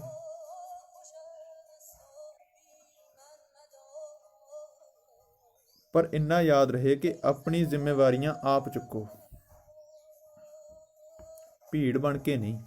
ਇਕਜੁੱਟਤਾ ਵਿੱਚ ਤੁਹਾਡੀ ਤਾਦਾਦ ਭਾਵੇਂ ਥੋੜ੍ਹੀ ਹੋਵੇ ਜਾਂ ਜ਼ਿਆਦਾ, ਭੀੜ ਵਾਂਗ ਆਪ ਮੁਹਾਰੀ ਨਹੀਂ ਹੋਏਗੀ। ਆਪ ਹੁਦਰੇ ਆਗੂ ਸਮਾਂ ਆਉਣ ਉੱਤੇ ਤੁਹਾਨੂੰ ਅੱਧ ਵਿਚਾਲੇ ਉੱਥੇ ਛੱਡਦੇ ਨੇ ਜਿੱਥੇ ਤੁਹਾਡੇ ਕੋਲ ਤੁਹਾਡੀਆਂ ਕੀਤੀਆਂ ਦੇ ਕੋਈ ਜਵਾਬ ਨਹੀਂ ਹੁੰਦੇ। ਜਵਾਬਾਂ ਵਾਲੇ ਜਵਾਬਦੇਹੀ ਤੋਂ ਮੁੱਕਰ ਜਾਂਦੇ ਨੇ। ਜਾਗੋ, ਸੰਭਲੋ, ਖੁਦ ਨੂੰ ਸੰਭਾਲੋ ਤੇ ਵਰਤਮਾਨ ਦੇ ਸ਼ੀਸ਼ਿਆਂ ਵਿੱਚੋਂ ਕਾਣ ਦੂਰ ਕਰਨ ਵੱਲ ਵਧੋ। ਮੈਂ ਜਾਣਨਾ ਚਾਹੁੰਦੀ ਹਾਂ ਕਾਕਾ ਦਮਨਜੀਤ ਸਿੰਘ ਕੋਲੋਂ ਕਿ ਕੋਈ ਸਵਾਲ ਬਾਕੀ ਰਹਿ ਗਿਆ ਹੋਵੇ, ਉਹਦਾ ਪੁੱਛ ਲਵੇ। ਉਹਨੇ ਇੱਕੋ ਇੱਕ ਸਵਾਲ ਕੀਤਾ ਕਿ ਇਸ ਸਾਰੇ ਮਜਮੇ ਦਾ ਅੰਤ ਕਦੋਂ ਹੋਏਗਾ। ਤਰਨਜੀਤ ਉਹਦੀ ਗੱਲ ਸੁਣ ਕੇ ਹੱਸਣ ਲੱਗ ਪਿਆ। ਕਮਲਜੀਤ ਬੋਲੇ, ਪੁੱਤਰ ਮੈਂ ਪੁੱਛਦੀ ਪਈ ਹਾਂ ਕਿ ਸਾਡੀ ਕਿਸੇ ਗੱਲ ਵਿੱਚ ਕੋਈ ਦੋਸ਼ਪੂਰਨ ਜਾਂ ਝੂਠ ਹੋਵੇ ਤਾਂ ਇੱਥੇ ਬੋਲਣ ਨੂੰ ਆਜ਼ਾਦ ਹੋ। ਤੁਹਾਡੇ ਪੱਖ ਦੇ ਲੋਕ ਤੁਹਾਡੇ ਨਾਲੋਂ ਵੱਧ ਅੱਕੇ ਪਏ ਨੇ ਸਾਡੀਆਂ ਗੱਲਾਂ ਤੋਂ। ਜ਼ਰਾ ਸਵਾਲ ਉਹਨਾਂ ਦੇ ਵਿੱਚੋਂ ਵੀ ਕਿਸੇ ਦਾ ਹੋਵੇ ਉਹ ਵੀ ਆਉਣ ਦਿਓ। ਪਰ ਸਾਰੇ ਚੁੱਪ ਸਨਾਟਾ। ਭੀੜ ਆਪਸ ਵਿੱਚ ਕੁਸਰ ਮੁਸਰ ਕਰਦੀ ਕਰਦੀ ਬਿਲਕੁਲ ਨੀਰਸ ਹੋਈ ਪਈ ਸੀ। ਸਰਦਾਰ ਸਰੂਪ ਸਿੰਘ ਉੱਠਦੇ ਨੇ। ਸਭ ਨੂੰ ਆਸ ਹੋਈ ਕਿ ਉਹ ਸ਼ਾਇਦ ਕੁਝ ਬੋਲਣਾ ਚਾਹਣਗੇ, ਪਰ ਉਹ ਤੇ ਜਗਦੇਵ ਉੱਥੋਂ ਬਾਹਰ ਨਿਕਲਣ ਲੱਗ ਪਏ। ਤਰਨਜੀਤ, ਮਨਜਿੰਦਰ ਤੇ ਬਾਕੀ ਸਾਰੇ ਚੁਕੰਨੇ ਹੋਏ। ਦਮਨਜੀਤ ਉੱਠਿਆ, ਕਦਮ ਦਰ ਕਦਮ ਪੁੱਟਦਾ ਉਹਨਾਂ ਪਿੱਛੇ ਤੁਰ ਪਿਆ। ਡਾਕਟਰ ਅਨਮੋਲਕ ਸਿੰਘ ਨਹੀਂ ਉੱਠੇ। ਕਿਸਾਨ ਯੂਨੀਅਨ ਦੇ ਕੁਝ ਲੋਕ ਤੇ ਗਰਮ ਦਲ ਵਾਲੇ ਧਾਰਮਿਕ ਆਗੂ ਆਪਣੇ ਸਾਥੀਆਂ ਨਾਲ ਉੱਠ ਕੇ ਤੁਰ ਪਏ। ਪੁਲਿਸ ਅਧਿਕਾਰੀ ਮੁਸਤੈਦ ਹੋਏ ਘੁੰਮਣ ਲੱਗੇ। ਸੁਰਜੀਤ ਸਿੰਘ ਜੀ ਖੜੇ ਹੋ ਕੇ ਉਹਨਾਂ ਨੇ ਅਣਕਿਆਸੀ ਧਾਰਾ ਵਹਿੰਦੀ ਵੇਖੀ ਤੇ ਸੰਬੋਧਨ ਸ਼ੁਰੂ ਕੀਤਾ। ਜਾਂਦੇ ਹੋਇਆਂ ਨੂੰ ਪਰਤ ਕੇ ਵੇਖਣ ਵਾਲਿਓ, ਆਉਣ ਵਾਲੇ ਸਮੇਂ ਦੀ ਗੱਲ ਕਰੋ। ਜੇ ਉਹਨਾਂ ਵਾਂਗ ਪਿੱਛੇ ਪਰਤ ਵੇਖਦੇ ਰਹੇ ਤਾਂ ਇੱਕ ਦਿਨ ਤੁਸੀਂ ਵੀ ਉਹਨਾਂ ਵਾਂਗ ਜਲਾਲਤ ਸਹਿ ਕੇ ਕਿਸੇ ਇਕੱਠ ਵਿੱਚੋਂ ਉੱਠ ਕੇ ਜਾਣ ਨੂੰ ਮਜਬੂਰ ਹੋਵੋਗੇ। ਉਹ ਐਵੇਂ ਨਹੀਂ ਉੱਠ ਕੇ ਜਾ ਰਹੇ, ਉਹ ਐਵੇਂ ਨਹੀਂ ਤੁਰ ਰਹੇ। ਲੂਣ ਹਰਾਮ ਕਰਨ ਦੇ ਖਮਿਆਜ਼ੇ ਭੁਗਤਣ ਦਾ ਵੇਲਾ ਨੇੜੇ ਤੱਕ ਕੇ ਉੱਠ ਤੁਰਿਆ ਐਡਵੋਕੇਟ ਸਰੂਪ ਸਿੰਘ। ਇਸ ਗੱਲੋਂ ਅਣਜਾਣ ਹੈ ਕਿ ਅਸੀਂ ਕਿਸੇ ਵੀ ਬਦਲੇ ਤੋਂ ਗੱਲ ਨਹੀਂ ਸ਼ੁਰੂ ਕੀਤੀ। ਇੱਕ ਛਲਾਵਾ ਜੋ ਪੂਰੇ ਸਮਾਜ ਵਿੱਚ ਪਾਇਆ ਗਿਆ ਸੀ ਇਹਨਾਂ ਵੱਲੋਂ, ਉਹਨੂੰ ਤੋੜਨਾ ਬਹੁਤ ਜ਼ਰੂਰੀ ਸੀ। ਵਰਨਾ ਤੁਹਾਡੇ ਵਿੱਚੋਂ ਬਹੁਤਿਆਂ ਨੇ ਬਿਨਾਂ ਸਾਡੀ ਕੋਈ ਗੱਲ ਸੁਣੇ ਮੌਤ ਦੇ ਗਲਾਵਿਆਂ 'ਚ ਸੁੱਟਣਾ ਸੀ। ਭਲਾ ਦੀ ਐਵੇਂ ਸਮਾਜ ਚੱਲਦੇ ਹੁੰਦੇ ਨੇ? ਇੱਕ ਕਾਤਲ ਕਤਲ ਕਰੇ, ਉਹਦੇ ਬਰਾਬਰ ਪੂਰਾ ਆਵਾਮ ਇਸ ਕੰਮ ਨੂੰ ਅੰਜਾਮ ਦੇਵੇ। ਅਸੀਂ ਕਿੱਥੇ ਜਾ ਕੇ ਟਿਕਣਾ ਇਹਨਾਂ ਹਾਲਾਤਾਂ ਨਾਲ? ਜਿਹੋ ਜਿਹਾ ਇਹਨਾਂ ਲੋਕਾਂ ਦਾ ਵਰਤਾਰਾ ਹੈ, ਭਲਾ ਅੱਜ ਦੇ ਸ਼ਾਂਤ ਮਾਹੌਲ ਵਿੱਚ ਹੀ ਕਿਸੇ ਪਾਸਿਓਂ ਨਹੀਂ ਖੜ ਹੋਇਆ। ਇਹਨਾਂ ਨੇ ਜੰਗਾਂ ਲੜਨੀਆਂ। ਸਾਡੇ ਵਾਸਤੇ ਤਾਂ ਇਤਿਹਾਸ ਦੇ ਸੋਹਲੇ ਕੱਸ ਕੇ ਰੱਖੇ ਹੁੰਦੇ ਨੇ ਕਿ ਕਿਵੇਂ ਅਤੀਤ ਵਿੱਚ ਸਮਾਜ ਬਦਲਿਆ। ਹੁਣ ਸੋਚਿਓ, ਹੈਰਾਨੀ ਨਹੀਂ ਹੋਈ ਤੁਹਾਨੂੰ? ਸਿਰਫ ਇਹਨਾਂ ਵਿੱਚੋਂ ਆਏ ਵਫਾਦਾਰਾਂ ਨੂੰ ਨਾਅਰੇ ਮੌਨ ਕਰਕੇ ਗੱਲ, ਤੱਥ ਤੇ ਵਿਚਾਰਾਂ ਕਰਨ ਦੇ ਤੇ ਸੁਣਨ ਲਈ ਮਜਬੂਰ ਕੀਤਾ ਗਿਆ ਤੇ ਇਹਨਾਂ ਦੇ ਦਿਮਾਗ ਸੁੰਨ ਹੋ ਗਏ। ਭਲਾ ਇਹ ਕਚਹਿਰੀਆਂ, ਪ੍ਰਸ਼ਾਸਕਾਂ ਤੇ ਹਕੂਮਤਾਂ ਅੱਗੇ ਆਪਣੀ ਗੱਲ ਰੱਖ ਸਕਣ ਦੀ ਤੌਫੀਕ ਪਾਲਦੇ ਨੇ? ਸਾਡੇ ਕੋਲ ਕੁਝ ਵੀ ਨਹੀਂ ਕਹਿਣ ਲਈ, ਸਿਵਾਏ ਸਵਾਲਾਂ ਦੇ ਤੇ ਅਤੀਤ ਦੀਆਂ ਸਾਡੀਆਂ ਕੋਸ਼ਿਸ਼ਾਂ ਜੋ ਰਹੀਆਂ। ਕੋਈ ਸਾਡੇ ਕੋਲੋਂ ਨਵੇਂ ਨਾਅਰੇ ਦੀ ਉਮੀਦ ਕਿੱਥੋਂ ਰੱਖ ਸਕਦਾ? ਇਨਸਾਫ ਅਸੀਂ ਖੁਦ ਨਾਲ ਆਪੇ ਕਰ ਲਿਆ ਸੀ, ਕਾਨੂੰਨ ਦੀ ਹਰ ਖਤਾ ਕਬੂਲ ਕੇ। ਇਹਦੇ 'ਚ ਸਾਨੂੰ ਕੋਈ ਰੰਜ ਵੀ ਨਹੀਂ। ਪਰ ਇਹਨਾਂ ਨੂੰ ਕਾਹਦੀ ਮੁਸ਼ਕਿਲ ਆਣ ਪਈ? ਇਕੱਠ ਥੋੜ੍ਹਾ ਘਟਿਆ ਜ਼ਰੂਰ ਸੀ, ਪਰ ਕਿਸਾਨਾਂ ਦੇ ਪਾਸੇ ਹਜੂਮ ਵਿੱਚੋਂ ਟਾਵੇਂ ਨੂੰ ਛੱਡ ਕੇ ਕੋਈ ਨਾ ਗਿਆ। ਕੁਝ ਲੋਕ ਇਕੱਠ ਵਿੱਚ ਦੋ ਕੁ ਨੌਜਵਾਨ ਉੱਠੇ ਸਵਾਲ ਪੁੱਛਣ ਦੀ ਇਜਾਜ਼ਤ ਮੰਗਦੇ ਨੇ। ਉਹਨਾਂ ਦਾ ਸਵਾਲ ਸੀ ਕਿ ਇਸ ਰੈਲੀ ਦੀ ਅਸਲ ਪ੍ਰਾਪਤੀ ਕੀ ਹੈ ਤੁਹਾਡੀ? ਉਹਨਾਂ ਤੋਂ ਜਵਾਬ ਮੰਗਣੇ, ਉਹਨਾਂ ਨੂੰ ਜ਼ਲੀਲ ਕਰਨਾ ਜਾਂ ਬਦਲਾ? ਸੁਰਜੀਤ ਸਿੰਘ ਕਹਿਣ ਲੱਗੇ, ਪੁੱਤਰ, ਇਸ ਦਾ ਜਵਾਬ ਤੈਨੂੰ ਮੇਰਾ ਇੱਕੋ ਸਵਾਲ ਦੇਗਾ। ਇੰਨਾ ਵੱਡਾ ਇਕੱਠ ਕਰਕੇ ਖੁਦ ਨੂੰ ਖਤਰੇ 'ਚ ਪਾਉਣ ਨਾਲ ਇਹਨਾਂ ਚੌਂ ਪੰਜਾਂ ਨੂੰ ਇਹਨਾਂ ਦੇ ਘਰ ਜਾ ਕੇ ਦੱਬਣਾ ਸਾਡੇ ਲਈ ਔਖਾ ਸੀ ਕੋਈ? ਜਿੰਨਾ ਇਹਨਾਂ ਵਿੱਚ ਈਰਖਾ, ਨਫ਼ਰਤ, ਦਵੈਕਤਾ ਦਾ ਲਾਵਾ ਹੈ, ਉਦੋਂ ਦੂਣਾ ਜਵਾਲਾਮੁਖੀ ਤਾਂ ਬੋਲਾਪੁਰ ਦੇ ਕੱਲੇ ਘਰ ਵਿੱਚ ਫੁੱਟਦਾ। ਸਾਡੇ ਸਬਰ ਦੀ ਕਹਾਣੀ ਪੁੱਛਣ ਦਾ ਨਹੀਂ, ਸਮਝਣ ਦਾ ਵਿਸ਼ਾ ਹੈ। ਅਸੀਂ ਜੇਲ੍ਹਾਂ ਵਿੱਚ ਇਹਨਾਂ ਦੀ ਮੌਤਾਂ ਵਾਸਤੇ ਨਹੀਂ ਚੁੱਪ ਬੈਠੇ। ਸਾਡੇ ਵਿਸ਼ੇ ਤੇ ਮਕਸਦ ਇਹਨਾਂ ਨੇ ਜਿਨ੍ਹਾਂ ਪਿੱਛੇ ਮੁੱਢ ਕਦੀਮੋਂ ਅਸੀਂ ਲੜਦੇ ਆਏ ਹਾਂ, ਜਿਨ੍ਹਾਂ ਮੁੱਦਿਆਂ ਨੇ ਸਾਡੀ ਸਰਕਾਰ ਨਾਲ ਤਾਣੀ ਵਿਗਾੜੀ ਸੀ। ਸਿਆਸਤ ਕਦੇ ਵੀ ਆਪਣੇ ਨਫ਼ੇ ਤੋਂ ਇਲਾਵਾ ਹੋਰ ਕੁਝ ਨਹੀਂ ਵੇਖ ਸਕਦੀ। ਇੰਨੀ ਗੱਲ ਤੇ ਯਕੀਨੀ ਤੌਰ ਤੇ ਕਹਿ ਸਕਦਾ ਹਾਂ। ਪਰ ਅਫਸੋਸ ਦੀ ਗੱਲ ਹੈ ਕਿ ਵੋਟਾਂ ਵਾਲਾ ਸਿਸਟਮ ਸਾਡੇ ਭਾਰਤੀ ਲੋਕਾਂ ਵਾਸਤੇ ਜੀ ਦਾ ਜੰਜਾਲ ਬਣ ਨਿਬੜਿਆ। ਲੋਕ ਭੁੱਲ ਹੀ ਗਏ ਨੇ ਕਿ ਸਰਕਾਰੀ ਨੀਤੀਆਂ ਹਮੇਸ਼ਾ ਹੀ ਔਖੀਆਂ ਕਰਦੀਆਂ ਆਈਆਂ ਨੇ, ਭਾਵੇਂ ਅੰਗਰੇਜ਼ਾਂ ਦੇ ਰਾਜ ਦਾ ਵੇਲਾ ਹੋਵੇ ਜਾਂ ਉਦੋਂ ਪਹਿਲੇ ਰਾਜਸ਼ਾਹੀਆਂ ਦਾ ਦੌਰ। ਸਭ ਕਾਸੇ 'ਚ ਔਖਿਆਈ ਬਥੇਰੀ ਰਹੀ ਸੀ, ਪਰ ਲੋਕਾਂ ਨੂੰ ਪਤਾ ਹੁੰਦਾ ਸੀ ਕਿ ਰਾਜ ਤਖਤ ਸਾਡੇ ਇਸ਼ਾਰਿਆਂ ਦਾ ਗੁਲਾਮ ਨਹੀਂ। ਇਸ ਲਈ ਜਾਂ ਤਾਂ ਉਹ ਕੰਮ ਕਰਦੇ ਸਨ ਆਪਣੇ ਆਪ ਨੂੰ ਜਿਉਂਦੇ ਰੱਖਣ ਲਈ, ਜਾਂ ਫਿਰ ਮਿੱਥ ਕੇ ਬਗਾਵਤ ਕਰਦੇ ਸਨ। ਬਗਾਵਤ ਉਦੋਂ ਹੀ ਸੰਭਵ ਹੁੰਦੀ ਸੀ ਜਦੋਂ ਕੋਈ ਅਗਵਾਈ ਕਰਨ ਨੂੰ ਤਿਆਰ ਹੁੰਦਾ ਸੀ। ਪਰ ਅੱਜ ਤਾਂ ਕਿਸੇ ਨੂੰ ਇਹ ਵੀ ਨਹੀਂ ਪਤਾ ਕਿ ਮੰਗ ਕੀ ਹੈ। ਭਿਖਮੰਗੇ ਬਣ ਕੇ ਸਹੂਲਤਾਂ ਦੇ ਪਿੱਛੇ ਭੱਜਦੀ ਲੁਕਾਈ ਅੱਜ ਕਿੱਥੇ ਆਣ ਖੜ ਗਈ। ਕੀ ਤੁਹਾਨੂੰ ਪਤਾ ਤੁਹਾਡੀ ਵੁਕਤ ਮੁਲਕ ਤੋਂ ਬਾਹਰ ਕਿਉਂ ਨਹੀਂ ਪੈਂਦੀ? ਤੁਹਾਡੀ ਗੁਲਾਮ ਮਾਨਸਿਕਤਾ ਉੱਤੇ ਸਹੂਲਤਾਂ ਵਾਸਤੇ ਮੱਚਦੀ ਲਾਲਸਾ ਹੀ ਤੁਹਾਡੇ ਇਸ ਪਤਨ ਦਾ ਕਾਰਨ ਹੈ। ਪਤਨ ਵੀ ਇੰਨਾ ਦੁਖਦ ਕਿ ਬਿਨਾਂ ਮੁਰਦੇ ਬਣੇ ਪਏ ਹਾਂ। ਛਿੱਲੜਾਂ ਤੋਂ ਵੱਧ ਸਾਡੀ ਭੁੱਖ ਕੋਈ ਨਹੀਂ। ਜੇ ਚੌਧਰ ਦੇ ਪੈਮਾਨੇ ਉਹੀ ਨੇ ਤਾਂ ਫਿਰ ਸਾਡੇ ਉੱਤੇ ਜ਼ੁਲਮ ਕਾਹਤੋਂ ਕਰਦੇ ਨੇ ਕਿ ਅਸੀਂ ਇਹਨਾਂ ਦਾ ਸਾਥ ਦਈਏ? ਕਾਇਦੇ ਦੀ ਗੱਲ ਜਿਹੜੇ ਸੁਣਨ ਹੀ ਨਾ, ਉਹਨਾਂ ਕਿੱਥੋਂ ਕਾਇਦੇ ਸੰਭਾਲਣੇ ਨੇ? ਜਿੱਥੋਂ ਤੱਕ ਇਹਨਾਂ ਦੀ ਸਿਆਸਤ ਜਾਂਦੀ ਹੈ, ਉਸ ਸਾਰੀ ਸਿਆਸਤ ਦਾ ਚੰਗੇ ਤੋਂ ਚੰਗਾ ਅੰਜਾਮ ਅੱਜ ਵਰਗੀ ਨਮੋਸ਼ੀ ਹੈ ਜਿਹੜੀ ਇਹ ਸਹਿ ਗਏ ਨੇ। ਪਰ ਸਾਡੀ ਪ੍ਰਾਪਤੀ ਸੰਬੰਧੀ ਜੋ ਸਵਾਲ ਇੱਥੇ ਉੱਠਿਆ ਹੈ ਉਹਦਾ ਜਵਾਬ ਹਜੇ ਬਾਕੀ ਹੈ। ਜਵਾਬ ਵੀ ਮੇਰੀ ਤੜਪ ਹੈ, ਜਿਹੜੀ ਜੇਲ੍ਹ 'ਚ ਇੱਕ ਇੱਕ ਪਲ ਲੰਘਾਉਂਦੇ ਹੋਏ ਮੈਂ ਇਸ ਨੂੰ ਜੀਵਿਆ।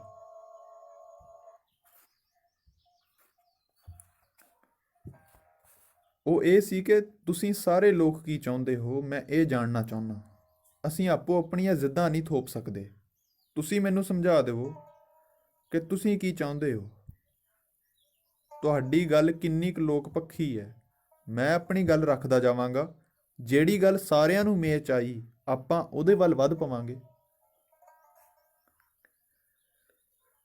ਸਵਾਲ ਆਇਆ, ਸਰਦਾਰ ਸੁਰਜੀਤ ਸਿੰਘ ਜੀ, ਕੀ ਤੁਹਾਡੇ ਕੋਲ ਮੌਜੂਦਾ ਮਸਲੇ ਦਾ ਕੋਈ ਹੱਲ ਹੈ? ਜਿਹੜੇ ਮਸਲੇ ਉੱਤੇ ਅਸੀਂ ਸਾਰੇ ਹਾਜ਼ਰ ਹੋਏ ਹਾਂ, ਇਸ ਦੇ ਨਿਤਾਰੇ ਕਰੋ। ਸਵਾਲ ਭਾਵੇਂ ਕਿ ਅਣਕਿਆਸਿਆ ਨਹੀਂ ਸੀ, ਪਰ ਜਵਾਬ ਹਾਂ ਪੱਖੀ ਹੋਏਗਾ, ਇਸ ਦੀ ਆਸ ਕਿਸੇ ਨੂੰ ਨਹੀਂ ਸੀ। ਸੁਰਜੀਤ ਸਿੰਘ ਨੇ ਆਪਣੀ ਗੱਲ ਸ਼ੁਰੂ ਕੀਤੀ। ਹੱਲ ਕਿਉਂ ਨਹੀਂ ਹੈ?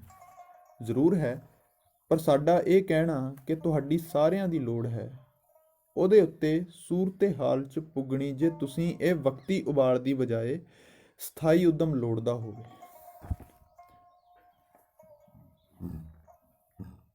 ਪਰ ਸਾਨੂੰ ਸਭ ਤੋਂ ਪਹਿਲਾਂ ਧੜੇਬੰਦੀ ਤੋਂ ਅਲੱਹਦਾ ਹੋਣਾ ਪਏਗਾ। ਪੰਚਾਇਤੀ ਰਾਜ ਐਕਟ ਇਕੱਲਾ ਪੰਜਾਬ ਹੀ ਨਹੀਂ, ਪੂਰੇ ਮੁਲਕ ਦੀ ਮੁੱਢਲੀ ਪ੍ਰਸ਼ਾਸਨਿਕ ਪ੍ਰਣਾਲੀ ਦਾ ਰੱਦੋ-ਬਦਲ ਹੋਣ ਦਾ ਮਸਲਾ ਹੈ। ਸਾਡੇ ਵੱਲੋਂ ਕੋਈ ਲੀਡਰ ਉੱਥੇ ਬੋਲਣ ਜੋਗਾ ਹੈ ਨਹੀਂ, ਪਰ ਬਾਕੀ ਸੂਬਿਆਂ ਨੇ ਲੋਕਾਂ ਨੂੰ ਔਖੇ ਕਰਨ ਦੇ ਨਾਲ-ਨਾਲ ਸੰਸਦ ਨੂੰ ਵੀ ਔਖਾ ਕੀਤਾ ਪਿਆ। ਅਸੀਂ ਉੱਥੋਂ ਤੱਕ ਰਾਣੀ ਗੁਲਨਾਜ਼ ਵਰਗੇ ਦੋਗਲੇ ਕਿਰਦਾਰ ਹੀ ਭੇਜ ਸਕੇ ਸੀ। ਇਸ ਲਈ ਸਿਰਫ ਆਪ ਹੀ ਛੱਲੀ ਦੇ ਦਾਣਿਆਂ ਵਾਂਗ ਭੁੱਜੇ ਹਾਂ। ਉਹ ਏਸੀ ਕਮਰਿਆਂ ਵਿੱਚ ਬੈਠੀ ਆਪਣੀ ਚੌਧਰ ਦੇ ਆਖਰੀ ਸਾਹ ਗਿਣ ਰਹੀ ਹੈ। ਵਰਤਮਾਨ ਵਿੱਚ ਹਾਲੇ ਪੰਚਾਇਤੀ ਪ੍ਰਣਾਲੀ ਕਾਇਮ ਹੈ। ਉਹਨੂੰ ਸਹੀ ਸੁਚਾਰੂ ਕਰੋ, ਤਾਂ ਕਿ ਜੇ ਕੱਲ੍ਹ ਨੂੰ ਢਾਂਚਾ ਬਦਲੇ ਤਾਂ ਤੁਹਾਨੂੰ ਪਤਾ ਹੋਵੇ ਕਿ ਉਸ ਦੀ ਨਵੀਂ ਚੋਣ ਹਿੱਸੇਦਾਰੀ ਵਿੱਚ ਤੁਸੀਂ ਵੱਧ ਤੋਂ ਵੱਧ ਸੀਟਾਂ ਕਿਵੇਂ ਲੈਣੀਆਂ ਨੇ। ਅਹੁਦੇ ਜਿੱਤਣੇ ਨੇ ਤੁਹਾਡਾ ਪਹਿਲਾ ਮਕਸਦ ਹੋਵੇ। ਜਿਹੜੇ ਮੁੰਡੇ ਕਾਲਜਾਂ ਵਿੱਚ ਸਿਆਸਤ ਖੇਡਦੇ ਨੇ, ਉਹ ਪਿੰਡਾਂ ਦੀ ਨੌਜਵਾਨ ਪੰਚਾਇਤਾਂ ਗਠਨ ਕਰਨ, ਉਹਦੇ ਵਿੱਚ ਛੋਟੇ-ਛੋਟੇ ਕਾਰਜਾਂ ਨੂੰ ਉਲੀਕਣ, ਉਹਨਾਂ ਵਿੱਚ ਸਮਾਂ ਦੇਣ। ਇਉਂ ਤੁਹਾਡੀ ਸਮਝ, ਤੁਹਾਡੇ ਸਾਧਨ ਤੇ ਸਮਾਂ ਸੰਪੂਰਨ ਤੌਰ ਤੇ ਵਰਤਿਆ ਜਾਏਗਾ। ਪਿੰਡ ਦੇ ਧਾਰਮਿਕ ਅਸਥਾਨਾਂ ਦੇ ਆਗੂਆਂ ਨਾਲ ਗੱਲ ਕਰਕੇ, ਜਿਨ੍ਹਾਂ ਪਿੰਡਾਂ ਵਿੱਚ ਇੱਕ ਤੋਂ ਵਧੇਰੇ ਗੁਰਦੁਆਰੇ ਹਨ, ਉਹਨਾਂ ਅੰਦਰ ਪਿੰਡ ਦੇ ਬੱਚਿਆਂ ਲਈ ਮੁਫਤ ਸਕੂਲ, ਕੁੜੀਆਂ ਵਾਸਤੇ ਸਿਲਾਈ ਸੈਂਟਰ, ਹੋਰਨਾਂ ਇਕੱਤਰਤਾ ਦੇ ਕੇਂਦਰ ਵਜੋਂ ਵਰਤ ਕੇ ਥਾਵਾਂ ਦੀ ਬਚਤ ਕਰੋ। ਯਾਦ ਰਹੇ, ਇਸ ਪੰਚਾਇਤੀ ਪ੍ਰਣਾਲੀ ਵਿੱਚ ਕਾਨੂੰਨੀ ਕੁੰਡਾ ਨਹੀਂ ਹੋਏਗਾ। ਇਸ ਦੇ ਕਾਰਜ ਦੀ ਜ਼ਿੰਮੇਵਾਰੀਆਂ ਦੋਵੇਂ ਘਟ ਜਾਣਗੀਆਂ, ਪਰ ਜਵਾਬਦੇਹੀ ਤੁਹਾਡੇ ਈਮਾਨ ਦੀ ਹੋਏਗੀ ਕਿ ਕੋਈ ਵੀ ਇਸ ਨੂੰ ਗਲਤ ਏਜੰਡੇ, ਪਾਰਟੀਬਾਜ਼ੀ, ਫਿਰਕਾਪ੍ਰਸਤੀ ਦਾ ਰੂਪ ਨਹੀਂ ਧਾਰਨ ਕਰਨ ਦੇਣਾ। ਪੰਜਾਬ ਦੀ ਸਭ ਤੋਂ ਅਹਿਮ ਤਰਾਸਦੀ ਤੇ ਸਭ ਤੋਂ ਔਖਾ ਮੁੱਦਾ ਹੈ। ਰੱਬ ਪ੍ਰਸਤ ਕਿਸਾਨਾਂ ਦੇ ਨਾਲ ਕੰਮ ਕਰਦੇ ਕਮੀਆਂ ਨੂੰ ਨਾਸਤਿਕਵਾਦ ਨੇ ਘੇਰ ਲਿਆ। ਕਿਸਾਨ ਯੂਨੀਅਨਾਂ ਵਿੱਚ ਬਹੁਤੀ ਸ਼ਮੂਲੀਅਤ ਰਲਵੇਂ ਮਿਲਵੇਂ ਲੋਕਾਂ ਦੀ ਹੁੰਦੀ ਰਹੀ ਹੈ। ਦੂਜੇ ਪਾਸੇ ਮਜ਼ਦੂਰ ਯੂਨੀਅਨਾਂ ਵਿੱਚ ਕਾਮਰੇਡ ਨਾਸਤਿਕ ਵੱਧ ਭਾਰੂ ਨੇ।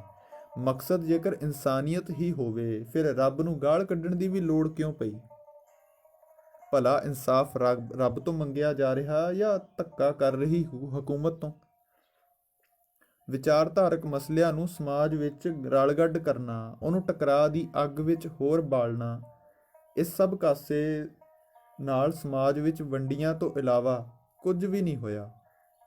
ਇਸ ਲਈ ਹੱਲ ਦੀ ਗੱਲ ਕਹਾਣੀ ਵਿੱਚ ਤੁਹਾਨੂੰ ਪਹਿਲੋਂ ਸ਼ਾਂਤੀ ਬਹਾਲ ਕਰਨ ਦੀ ਆਵਾਜ਼ ਚੁੱਕਣੀ ਪਏਗੀ, ਜਿਸ ਤੋਂ ਬਾਅਦ ਸਾਰੇ ਕਾਲਜਾਂ ਦੇ ਵਿਦਿਆਰਥੀ ਸੰਗਠਨਾਂ ਦੀ ਸਾਂਝੀ ਮੀਟਿੰਗ ਸੱਦੋ। ਭਾਵੇਂ ਖੁਦ ਹਰ ਥਾਵੇਂ ਜਾਣ ਦੀ ਪਹੁੰਚ ਬਣਾਓ। ਅਸੀਂ ਤੁਹਾਡੇ ਨਾਲ ਹਰ ਥਾਵੇਂ ਚੱਲਣ ਵਾਸਤੇ ਹਾਜ਼ਰ ਹਾਂ। ਕੀ ਇਹ ਹੱਲ ਸਾਰਥਕ ਤੇ ਪ੍ਰਵਾਨਯੋਗ ਹੈ? ਜੈਕਾਰਿਆਂ ਦੀ ਗੁੰਜਾਰ ਪੂਰੀ ਸਭਾ 'ਚ ਹੀ ਨਹੀਂ, ਸਗੋਂ ਮਹਿਲਾਂ ਵਾਲੀ ਦੇ ਮਹਿਲ ਵਿੱਚ ਬੈਠੀ ਗੁਲਨਾਜ਼ ਕੌਰ ਦੇ ਕੰਨਾਂ ਨੂੰ ਵੀ ਸੁੰਨ ਕਰ ਗਈ। ਹੱਲ ਐਵੇਂ ਹੁੰਦੇ ਨੇ। ਲੋਕ ਸਮਝਣਾ ਚਾਹਣ ਤਾਂ ਸਮਝ ਸਕਦੇ ਨੇ, ਸਿਰਫ ਹੱਲਾ ਗੁੱਲਾ ਸ਼ਾਂਤ ਕਰਨ ਦੀ ਲੋੜ ਹੈ। ਲੋਕ ਨਹੀਂ ਚਾਹੁੰਦੇ ਕਿ ਉਹਨਾਂ ਨੂੰ ਰੋਟੀ ਟੁੱਕ ਭਿੱਖ ਮੰਗਿਆਂ ਵਾਂਗ ਸੜਕਾਂ ਤੇ ਹੱਥ ਅੱਡਣ ਦੀ ਲੋੜ ਪਵੇ। ਲੋਕ ਨਹੀਂ ਚਾਹੁੰਦੇ ਕਿ ਉਹਨਾਂ ਦੇ ਸਵੈਮਾਣ ਨੂੰ ਠੇਸ ਪਹੁੰਚੇ, ਪਰ ਅਸੀਂ ਉਹਨਾਂ ਦੇ ਹਤੈਸ਼ੀ ਹੋ ਕੇ ਉਹਨਾਂ ਨੂੰ ਹੁਣ ਆਪਣਾ ਸਵੈਮਾਣ ਤੋਂ ਹੇਠਾਂ ਡਿੱਗਣ ਨੂੰ ਮਜਬੂਰ ਕਰਦੇ ਹਾਂ। ਇਹ ਗੱਲ ਸਾਨੂੰ ਇਨਕਲਾਬ ਦੀ ਪਰਿਭਾਸ਼ਾ ਘੜਨ ਵਾਲਿਆਂ ਨੂੰ ਸਮਝਣੀ ਪਏਗੀ, ਜਾਣਨੀ ਪਏਗੀ। ਜਿੱਥੋਂ ਅੱਗੇ ਅੱਜ ਦਾ ਇਜਲਾਸ ਮੁੱਕ ਗਿਆ, ਵਿਰੋਧੀ ਤਾਂ ਵਾਪਸ ਪਰਤ ਗਏ, ਗੱਲ ਸੁਣਨ ਦਾ ਮਾਦਾ ਹੀ ਨਾ ਰੱਖ ਸਕੇ। ਜੰਗ ਦੇ ਖੇਤਰ ਵਿੱਚ ਆਉਂਦੇ ਉੱਥੋਂ ਭੱਜਣ ਦਾ ਦੌਰ ਵੱਖਰਾ ਹੁੰਦਾ ਕਿ ਉਹਨਾਂ ਜੰਗ ਲੜਨੀ ਹੈ, ਪਰ ਇੱਥੇ ਤਾਂ ਭਲਾਈ ਦੀ ਗੱਲ ਲੋਚਦੇ ਸੀ ਨਾ, ਪਰ ਤੁਰ ਗਏ।